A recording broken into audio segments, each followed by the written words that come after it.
Okay, so we've got the games in the system, and so now we're going to start assigning. So we're kind of assuming that your officials have already gone in, they've set up their accounts, they have entered their availability, and so the system will show you as you're assigning whether a particular official is available or not. The default sort order here is going to be date and then venue and then time. So what that does is that's going to show you games that are occurring back to back at the same location. They're going to be right next to each other, since a lot of times if you have, especially if it's younger kids games, you might have the same crew that's working that multiple games in a row, and so it makes it really easy to assign these. So all you have to do to start assigning is you just click the assign button on a particular game on the right hand side, and then what you're going to see is that you'll see when you click on the drop down list here, it's going to be a list of officials. And so this will show one of several things. So it's either going to show, it's going to show their name, and then it's going to show the word okay if that particular person is good to be assigned. So that means that they're available, there's no other conflicts or no other reasons that they should not be assigned to a particular game, and so they're good to be assigned. There's a couple of other folks here that you're going to see here that have other letters next to their name. So for example here, Charlesy has a letter D next to their name.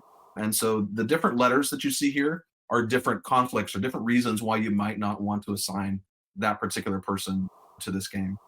Now, the letters you'll kind of start to get used to as you start using the system, but there is a key. If you, over on the right-hand side here, you see where it says the word conflicts. If you hover your mouse over that, it's actually going to show you what those different conflicts are. So the common ones are going to be D, which just means that it's a date conflict, and so they're just not available. So they haven't gone into their availability and indicated that they are available on that particular day. There's another one in here that I'm seeing that's an E conflict, and so that's one where it's where that person is working elsewhere. So that's the E stands for elsewhere.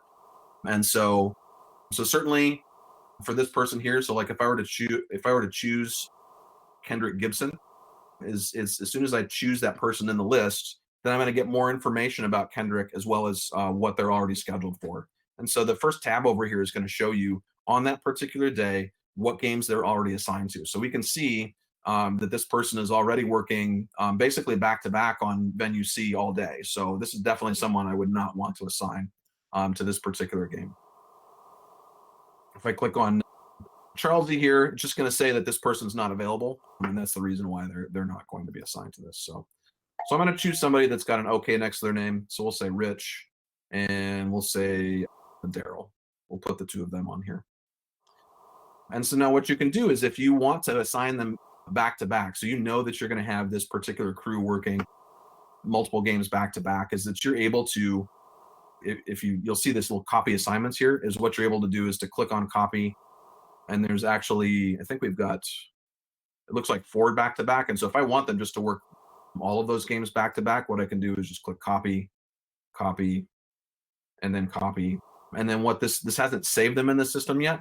So what you can either do is if you want that crew to work all those games together, you can either click the save button individually here, or what you can also do is if you click the save all link down here at the bottom, is that will save all of those that are currently open, and will assign those officials to those games.